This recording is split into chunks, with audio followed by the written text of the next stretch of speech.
কোনো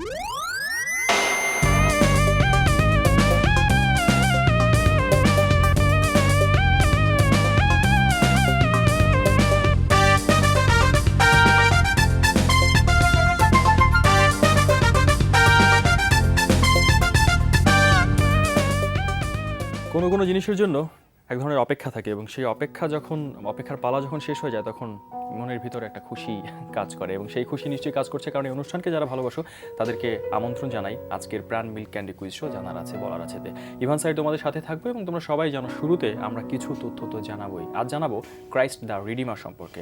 সদ্য অলিম্পিক অনুষ্ঠিত হওয়া ব্রাজিলের রিও ডি জেনেইরো শহরে অবস্থিত ক্রাইস্ট দ্য রিডিমার বিশ্বের বৃহত্তম আর্ট ডেকো মূর্তি।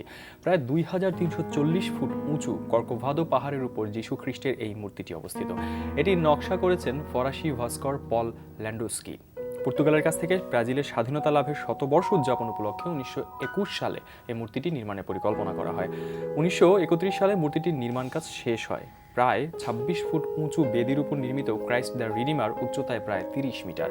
এই মূর্তিটি এমনভাবে তৈরি করা হয়েছে যেন যিশু তার দুই হাত প্রসারিত করে রিও ডি জেনেইরো শহরটিকে আলিঙ্গন করে আছেন। জানা হলো এবার জানাই যে আমাদের সাথে আজ আছেন একজন সঙ্গীত শিল্পী। তার গান আমরা শুনবো, তার নাম জুবায়ের টিপু এবং তোমাদের সাথে কথা বলবো, কুইজে নিশ্চয়ই অংশগ্রহণ করতে চাইবে। টিপু ভাই স্বাগত আমাদের অনুষ্ঠানে, কেমন আছেন? আমি ভালো আছি, আপনি কেমন আছেন? আমি খুব ভালো আছি। আমরা গান শুনবো, তার আগে একটু আপনাকে বলি যে অনুষ্ঠানে আমন্ত্রণ জানানোর একটি কারণ রয়েছে। সামনে আপনার অ্যালবাম আসছে, একক মৌলিক অ্যালবামটা সম্পর্কে জানতে চাই শুরু। সামনের 26 তারিখেই অ্যালবামটা রিলিজ হচ্ছে লেজার ভিশনের ব্যানারে, মাত্র দুদিন পরেই। আচ্ছা, গানটির 3টি গান নিয়ে আমি শুরু করছি। ওইটা ইশতিয়াক আহমেদের কথায়। তো আশা করি একটি ভিডিও অলরেডি আমি দিয়েছি, রেসপন্সও ভালো পাচ্ছি। আশা করি কনসেপ্টটা একটু ভিন্ন মনে হচ্ছে, 3টা গানের একটা অ্যালবাম। আসলে যেহেতু আমি দেশের বাইরে থাকি, আসলে ওই এত টাইমটা আসলে মেনটেন করা যাচ্ছে না আপাতত। তো যে কারণে আমি গানটা করেছিলাম 4টাই, তো যে কোনো কারণে একটা গান বাদ পড়ে গেছে আর কি। আচ্ছা, তো ওই 3টে গান দিয়ে একটি করেছেন বেলাল খান, একটি করেছেন রাজন শাহ, আর একটি করেছেন লুৎফুর হাসান। সঙ্গীত আয়োজনে তারা আছে। হ্যাঁ, সঙ্গীত আয়োজন ছিলেন। সেই গানগুলো তো শুনবো, তার আগে আমি বলি যে আপনার গানের শুরুর দিকের ভান্ডার এতটাই সমৃদ্ধ, বিশেষ করে আপনার নিজের এলাকা থেকে সেই শুরু হওয়া আপনার গানের সেই গল্পগুলো মানুষকে শোনাতে চাই। তার আগে কি একটা গান শুনে নিব? অবশ্যই, যেহেতু আমার হোম ডিস্ট্রিক্ট সিলেটে, তো অনেক জায়গায় দেখা গেলে শাহ আব্দুল করিমের গানের অনেক রিকোয়েস্ট থাকে। তো আমি প্রথমেই সাধক পুরুষ বাউল শাহ আব্দুল করিমের একটি গান দিয়ে শুরু করছি, প্লিজ। কি করে পাবো তোমারে, তাই ভাবি দিন রজনী,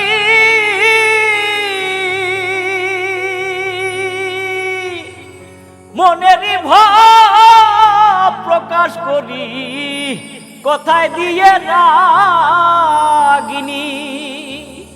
ইশকে দিল দো রিয়ার পানি, ইশকে দিল দো রিয়ার পানি, ভাটি চেরে যায়ু যা,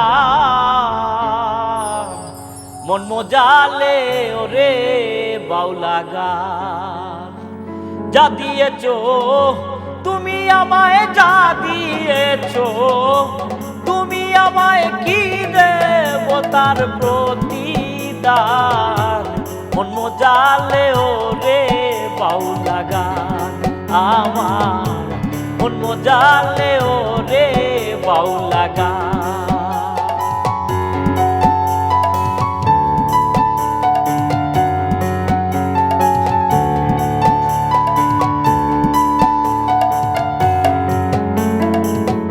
তো দুটো গান গেয়ে গেলেন যারা মরমী কবি, আমি শুধু তুলে ধরি দুঃখ দুর্দশার ছবি, বিপন্ন মানুষের দাবি, বিপন্ন মানুষের দাবি, করিম চায় শান্তির বিধান, মন মজালে ওরে বাউলা গান আমার, মন মজালে ওরে বাউলা গান, যা দিয়েছো তুমি আমায়, যা দিয়েছো তুমি আমায়, কি দেব তার প্রতিদান, মন মজালে ওরে বাউলা গান আমার মন মজালে ওরে বাউলা গান। বাহ, চমৎকার, মানে মন জুড়িয়ে গেছে। আর গান তো আমরা আরো শুনবো, কিন্তু আপনার গানের শুরুর দিকেই একটু থাকতে চাই। সিলেটের কথা বলছিলেন, গান কি শেখাটা শুরু হয়েছে? সেক্ষেত্রে আমার গুরুজি ছিলেন বিখ্যাত সুরকার শ্রী বিজিতলাল দাস। নিজেকে খুবই গর্বিত মনে করি ওনার মতো একজন গুরুর কাছে গান শিখতে পেরে। আর আর আগ্রহটা কি নিজেরই ছিল নাকি পরিবারের? আসলে আমার ফ্যামিলিতে আসলে মিউজিকটা অনেকটাই আমার দুজন চাচা গান করতেন, আমার আব্বাও টুকটাক গান করতেন। সাংস্কৃতিক একটা পরিমণ্ডল ছিল থেকেই আমার বেড়ে ওঠা। যেহেতু আমি সিলেটের ছেলে, উরুস মুকাম মঞ্জিল এসব দেখেই আমার বেড়ে ওঠা, তার মধ্যেই আমার সেখানকার সেই যে সংস্কৃতি দর্শকদের জন্য একেবারেই স্কুলের ছাত্রছাত্রীরা আমাদের অনুষ্ঠানটি দেখে, সেই সিলেটের যে সঙ্গীতের একেবারে ঐতিহ্য আছে, একটু আপনার কাছ থেকে শুনতে চাই। আপনি জানেন আউল বাউল পীর ফকির রাধা রমন সহ হাসন রাজা শাহ আব্দুল কলিমের দেশ সিলেট। আসলে আমরা এগুলার উপরেই বেড়ে ওঠা। আমরা স্কুল লাইফ থেকে শুরু করে এগুলা দেখেই আমরা বড় হয়েছি। বিভিন্ন উরুস মুকাম মঞ্জিলে আমরা বিভিন্নভাবে বিভিন্ন গানের প্রতিযোগিতা, এই একটা সিলেট একটা আপনি জানেন লোকজ যে ব্যাপারটা আছে সিলেটের ভান্ডার আর কি, সমৃদ্ধ, অনেক বেশি সমৃদ্ধ। সেখান থেকেই জুবায়ের টিপুরও ধীরে ধীরে গান শুরু হওয়া। পরবর্তীকালে আপনি দেশ ছেড়ে প্রবাসে চলে যান, সেই গল্প শুনবো। তার আগে একটা কাজ আমাকে করতে হবে, আমাকে একটা ফোন নিতে হবে। ফোন কে বলছো? হ্যালো। ওয়ালাইকুম আসসালাম। নাম বলো। আমার নাম সুরামিন, কলকাতা থেকে বলছি। আচ্ছা, কোন ক্লাসে পড়ো এবং বলো যে কোন বিভাগ থেকে তোমাকে প্রশ্ন করব? আমি ক্লাস 8 পড়ে, আমি সিনেমা থেকে প্রশ্ন নেব। সিনেমা থেকে? আচ্ছা, ঠিক আছে। সিনেমা থেকে তোমার জন্য প্রথম প্রশ্ন হচ্ছে, চিত্রা নদীর পারে সিনেমার পরিচালক কে? অপশন বলছি আমি। ক তারেক মাসুদ, খ তানভীর মোকাম্মেল, গ তৌকির আহমেদ। বলো। তৌফিক আহমেদ। তৌকির আহমেদ উত্তর আমি নিলাম, কিন্তু উত্তর সঠিক নয়। দুঃখিত, সঠিক উত্তরটি জেনে রাখো। সঠিক উত্তর খ তানভীর মোকাম্মেল। তুই ভাই আরেকটা ফোন নেই। হ্যাঁ শিওর। বলো না, কে বলছো? হ্যালো, আমি দিয়া। কোন ক্লাসে পড়ো? ক্লাস 9 এ। আচ্ছা, থাকো লাইনে। বলো যে তোমাকে প্রশ্ন করব কোন বিভাগ দিয়া? সিনেমা। সিনেমা? আচ্ছা, আজকে মানে সবাই সিনেমা থেকেই দুটো কার্ডই আমার শেষ হয়ে যাচ্ছে, মানে বিভাগটি শেষ হয়ে যাচ্ছে। প্রশ্ন হচ্ছে, তালিকার কোন সিনেমার পরিচালক তারেক মাসুদ? সিনেমার নামগুলো আমি বলছি। ক জয়যাত্রা, খ শ্যামল ছায়া, গ অন্তর্যাত্রা। বলো, তাড়াতাড়ি বলবা। অপশন গ অন্তর্যাত্রা। অন্তর্যাত্রা উত্তর নিলাম এবং সঠিক। Thank you very much. 500 টাকার বই তোমার কাছে পৌঁছে যাবে। দ্বিতীয় প্রশ্ন করে ফেলি। ঋত্বিক ঘটক নির্মিত প্রথম সিনেমার নাম কি? অপশন আমি বলে দিচ্ছি। ক নাগরিক, খ মেঘে ঢাকা তারা, ক সুবর্ণরেখা। বলো। ক নাগরিক। নাগরিক। তুমি কি জেনে বলেছো নাকি না জেনে? হ্যাঁ, জেনে। ব্রিলিয়ান্ট, মানে থ্যাংক ইউ ভেরি মাচ, উত্তর সঠিক। সত্যি তাই, অভিনন্দন। 1000 টাকার বই তোমার কাছে পৌঁছে যাবে। আরো 1000 টাকার বইয়ের জন্য খেলবে? হ্যাঁ খেলবো। নিয়ম জানো তুমি? জি। Thank you very much. Tension আমার হচ্ছে। প্রশ্নটি হচ্ছে, 1960 সালে মুক্তিপ্রাপ্ত দ্য ইয়ং ওয়ান সিনেমার পরিচালক কে? অপশনগুলো বলছি। ক লুই বুনুয়েল, খ ডোমিনিক রাসেল, গ ফ্রাসোয়া ক্রুফো। বলো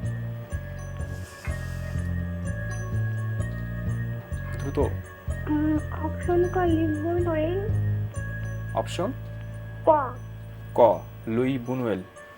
উত্তর নিলাম এবং সঠিক। Brilliant, thank you very very much. খুবই খুশি মনে 2000 টাকার বই তোমার কাছে পাঠিয়ে দিব, অপেক্ষায় থেকো।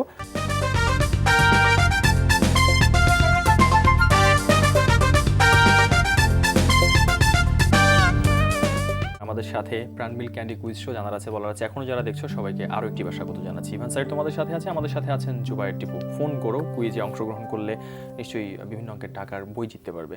টিপু ভাই, আপনার গানের শুরুর দিকে কথা শুনছিলাম, নিশ্চয়ই গান করতে গেলে যেমন আপনি বলছিলেন যে একটা প্রভাব নিজের এলাকার আছে, পরিবারেরও একটা উৎসাহ ছিল, তারপর কিছু মানুষ তো আপনাকে অনেক বেশি প্রভাবিত করে। ধীরে ধীরে যখন বুঝলেন নিজে, কাদের প্রভাব খুব বেশি আপনার?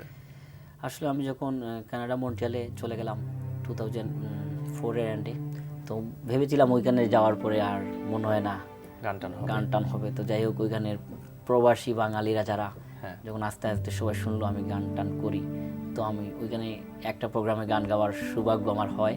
সেই থেকেই সবাই আবার নতুন আমাকে করে একটা ইন্সপিরেশন সবাই পাওয়া। হ্যাঁ সবাই যে না তুমি গান ছাড়বা কেন, গান করো। এই আবার নতুন করে গান শুরু করা, তারপরে আল্লাহর রহমতে নর্থ আমেরিকা, ইউরোপে অনেক জায়গায় যাওয়ার সৌভাগ্য হচ্ছে গান সেখানে নিয়ে। আপনার বেশ একটি সুনাম এবং গ্রহণযোগ্যতাও আছে যতটুকু আমরা জানি। সেখানকার কথা একটু শুনতে চাই, সেখানে বাঙালি কমিউনিটি বা সেখানকার যারা আছেন, প্রবাসী যারা আছেন, যেহেতু আমরা বলি যে গানের কোনো আলাদা ল্যাঙ্গুয়েজ নাই, ল্যাঙ্গুয়েজ একটাই, সুরের ল্যাঙ্গুয়েজ, তারা কিভাবে বাংলা গানকে দেখে বা সেখানে একটু যদি সেখানকার অনেক অবস্থাটা অনেক বলেন। অনেক ওইখানে অনেক স্ট্রং এই দিক দিয়া। কারণ আপনি জানেন ওইখানে করার মতো এন্টারটেনমেন্ট যে ব্যাপারটা কিছুই নাই আসলে। অনেক ব্যস্ততার মধ্যে দিয়ে এই একটু মনের খোরাক মেটানোর জন্য মানুষ একটা প্রোগ্রামের অ্যারেঞ্জ করে বাংলাদেশ থেকে বিভিন্নভাবে বিভিন্ন সময় অনেক আর্টিস্টরা গিয়ে ওইখানে সঙ্গীত পরিবেশন করেন। তো একটা গান কিন্তু ওই একটা জায়গা কিন্তু আছে ওইখানের বাঙালিদের ভিতরে কিন্তু ওই যে মায়ের যে আবেদনটা, মানে মায়ের মাটির গান, ভাষার যে নিজের গান, হ্যাঁ। মানে সবার কাছেই যে বাংলা গান ছাড়া অন্য কোনো গান চলবে না কিন্তু, বা কোনো আর্টিস্টটাকে কিন্তু স্টে করতে পারবে না বাংলা গান ছাড়া। অনেকেই ইদারিং দেখা যাচ্ছে হিন্দি করে বেড়াচ্ছে, উর্দু গান গাচ্ছে, কিন্তু আমাদের এখানে মানে আমাদের যে নতুন জেনারেশন আসছে তাদেরকে বাংলা শিক্ষা দেওয়ার জন্য বা বাংলা শেখানোর জন্য, বাংলা সংস্কৃতি বোঝানোর জন্য আসলে মানে আমার খুব ভালো লাগে এইসব তাদের ব্যাপারগুলো। প্রতি আসলে আমাদেরও শ্রদ্ধা আছে। হ্যাঁ, অবশ্যই। কিন্তু আপনি মনের খোরাকের কথা বলছিলেন, আমারও একটা মনের খোরাক মেটাতে চাই, আপনার কাছ থেকে একটা গান শুনতে চাই, তবে এবার আপনার একটা মৌলিক গান শুনতে চাই। অবশ্যই আমি যে অ্যালবামের কথা আপনাকে বলছিলাম, ইশতিয়াক ভাই আমার খুব প্রিয়, আমি ওনার ভীষণভাবে ভক্ত। আমি ওনার সাথে আমি কাজ করতে পারছি, ওনার একটি লেখা গান। আর যিনি এই গানের সুরকার এবং কম্পোজার, উনিও আমার অনেক প্রিয় একজন মানুষ, একজন ভালো মানুষ, রাজন শাহ, আমাদের রাজন দা। চলেন তো গানটা গানটি খুবই ভালো, আমি একটু গিয়ে শুনছি। কি চোখ দিয়া দেখে যাই তোরে, একবার জানতে পারতি যদি তুই, বুকের খাঁচায় পোষ মানে না তাই, উড়াল মারে হচ্ছে না চড়ই, উড়াল মারে হচ্ছে না চড়ই, কি চোখ দিয়া দেখে যাই তোরে, একবার জানতে পারতি যদি তুই, বুকের খাঁচায় পোষ মানে না তাই, উড়াল মারে হচ্ছে না চড়ই,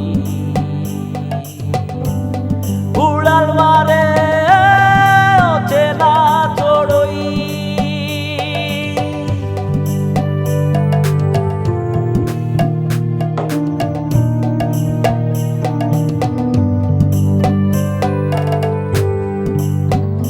তোর হৃদয়ে জানি না খোঁজ সত্যিকারে তোর কারণে টান লাগে তোর ভেতর কলি যায়, তোর হৃদয়ে জানি না খোঁজ সত্যিকারে চায়, যার কারণে টান লাগে তোর ভেতর কলি যায়, কেমন কইরা কাছে রাখি তোরে, যেমনি বাধা সুতার সাথে শুই, বুকের খাঁচায় পোষ মানে না তাই, উড়াল মারে হচ্ছে না চড়াই, উড়াল মারে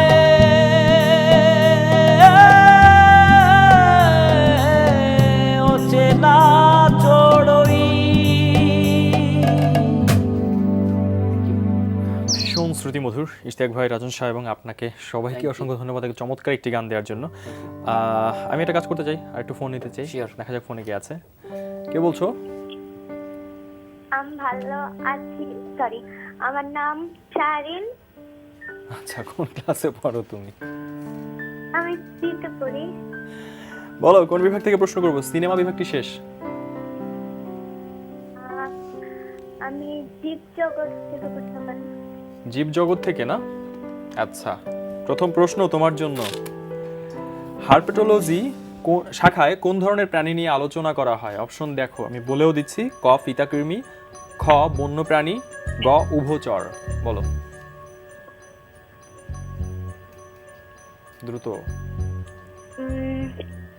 বলো বলো বলো, সময়ে কিন্তু। দুই বন্যপ্রাণী। বন্যপ্রাণী উত্তর নিলাম, কিন্তু সঠিক নয়। সঠিক উত্তরটি জেনে রাখো, সঠিক উত্তর হচ্ছে গ উভচর। আরেকটা ফোন নেই টিপু ভাই। শিওর। কে বলছো? নাম বলো। হ্যালো, আমি প্রীতম। কোন ক্লাসে পড়ো তুমি? 5। 5। আচ্ছা, বলো যে কোন বিভাগ থেকে প্রশ্ন করব তোমাকে? জানা অজানা।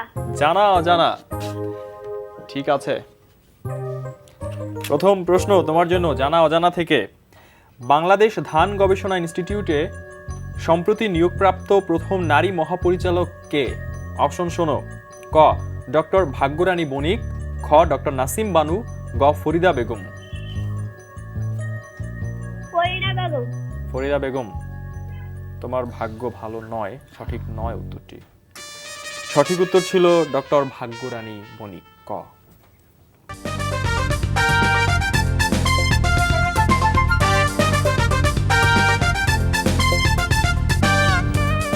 আমি ইভান সাইড, তোমাদের সাথে আছি। টেলিফোনে কে আছো? হ্যালো, হ্যাঁ, নাম বলো। আব্দুল মুগনি। কোন ক্লাসে পড়ো? 5ম শ্রেণীতে। টেনশনে আছো খুব? ওকে, টেনশন করার কোনো দরকার নাই। ছবি দেখো এবং আনন্দ মনে উত্তর দাও। এটি 2012 লন্ডন অলিম্পিকের মাস্কট। এর নাম তোমাকে বলতে হবে। অপশনগুলো হচ্ছে ক ভিনিসিয়াস অ্যান্ড টম, খ ওয়েনলক অ্যান্ড ম্যান্ডেভিল, গ ক্লাইড অ্যান্ড গিলেমার। বলো। Vinicius and Tom. উত্তরটি নিলাম, সঠিক নয়। বিশ্বাস করো, তুমি সঠিক উত্তর দিলে আমি খুব খুশি হতাম। সঠিক উত্তর হচ্ছে খ ছিল ওয়েনলক অ্যান্ড ম্যান্ডেভিল। টিউ ভাই, আমরা তো শেষ ভাগে আছি, আসলে অনেক কথাই জানতে ইচ্ছে করছে, গানও আমরা শুনবো। আমার একটা জানতে চাওয়া আছে, আপনি তো প্রবাসে অনেকের কাছে গ্রহণযোগ্য গান গাইছেন, গানকে ভালোবাসছেন, কিন্তু গানকে কি কমপ্লিটলি পেশা হিসেবে নিয়েছেন, নাকি মানে কি হিসেবে গানটা আছে আপনার সাথে? আসলে গান তো পেশা হিসেবে ঠিক বলা যাবে না, কিন্তু গান আসলে মনের খোরাকের জন্যই গাই। গানকে অনেক ভালোবাসি, ভালোবাসা থেকেই গান গাওয়া।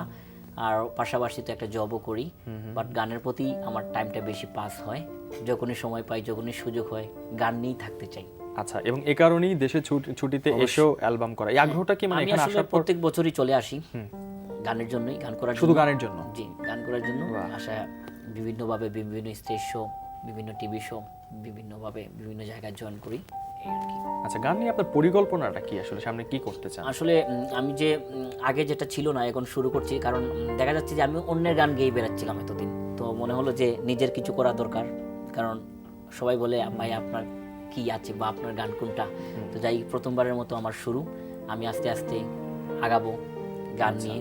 আর ওই বিভিন্ন এই অ্যালবামের পরে আমার আরেকটা আশা করছি, সামনের জানুয়ারির পরে আরেকটি পুরোটাই ফোক, অবশ্যই ইশতিয়াক আহমেদের লেখায় আরও 4-5টি গান নিয়ে আসবো। আর বর্তমান যে গানটি করছি ওইটার মিউজিক ভিডিও অলরেডি আমি দিয়ে দিয়েছি। কি বলে হৃদয়, ভালো রেসপন্স পাচ্ছি নিঃসন্দেহে। তো আপনার কথা শুনতে শুনতে সিলেটের কথা বলছিলেন, ফোক গানের প্রতি একটা ভালোবাসার কথা বলছিলেন, সেই গানগুলোই আপনি গাইছেন, ইউরোপে গাইছেন, প্রবাস জীবনে গাইছেন, আমাদের এখানেও গাইলেন, কিন্তু একক অ্যালবামে গিয়ে খানিকটা সেখান থেকে সরে গিয়ে আধুনিক গান করলেন, সেটার কারণ কি? আসলে সবকিছু মিলিয়ে দেখা যাচ্ছে যে মানে একটু চেঞ্জিং এর প্রয়োজন আছে। দেখা যাচ্ছে অনেক জায়গায় অনেক মানুষ বলে ভাই আপনি কি কোনো আধুনিক গান করেন না, বা একটা আধুনিক গান হওয়া দরকার, শুধু কি ফোকেই থাকবেন, মানে যে ভার্সেটাইল যে ব্যাপারটা আর কি, একটু দুদিক মিলে। তো মূলত আমি ফোক গানের আর্টিস্ট হলেও চেষ্টা করেছি বিখ্যাত নিজেকে একটু সুরকার, ভাঙতে এবং একটু চেষ্টা আর কি, বিখ্যাত সুরকার বেলাল খানের সুরে গাওয়ার চেষ্টা করেছি। আশা করি দর্শকরা এনজয় করবেন। আশা করি আমি এখন যে ফোনটা নিব ওর কথাবার্তা আপনি এনজয় করবেন, ওর সাথে একটু কথা বলি। প্লিজ। কে বলছো?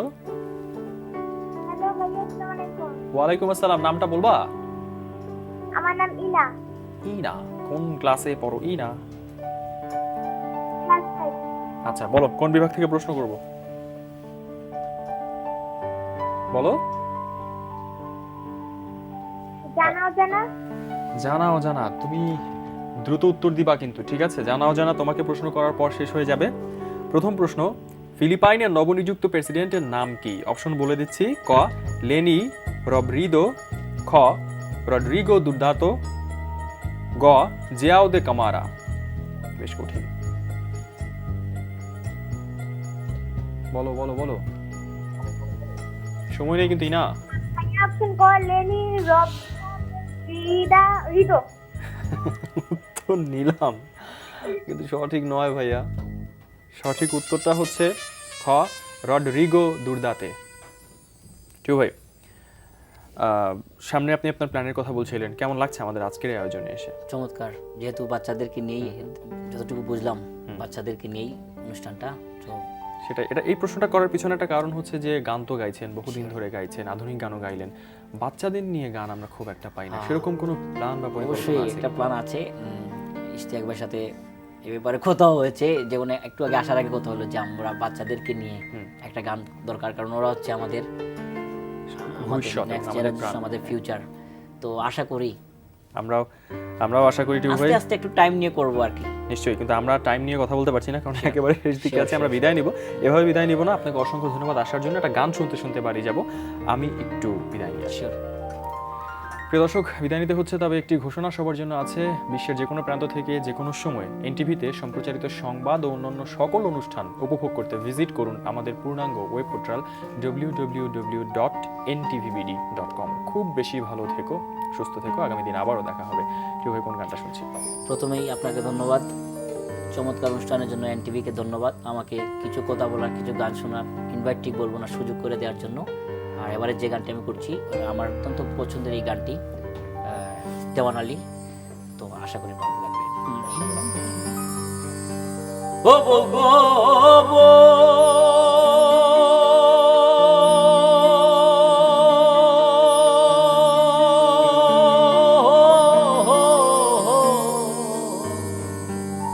শোনাবো শুনছনি নিতে আইলে নাইর যাইবা,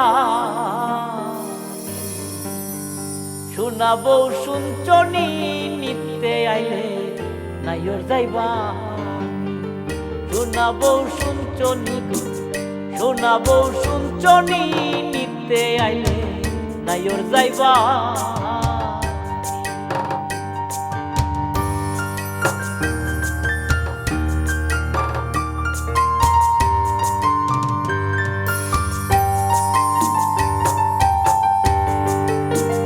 ও বো গো বো,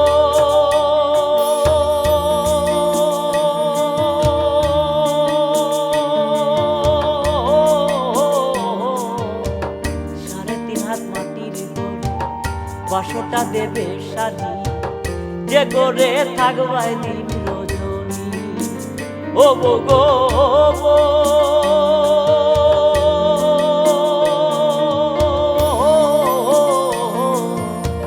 সাড়ে 3 হাত মাটির গরু, বাসটা দেবে সাজি, যে করে থাকবাই দিন রজনী। নাই বিছানা নাই গো বালিশ সঙ্গে, নাই গো স্বামী সঙ্গে আইলে নাই ওর যাইবা, শোনাবো শুনছনি নিতে আইলে নাই ওর যাইবা।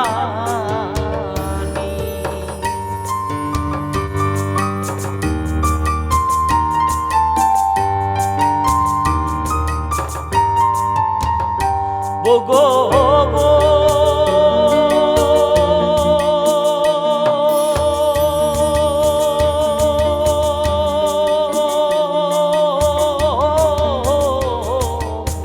ছেড়ে গেলে একটা জামাই, মাটির দেহের কিসের বড়, বাঁকা দেহের বিচার করবে কে? ও বউ গো,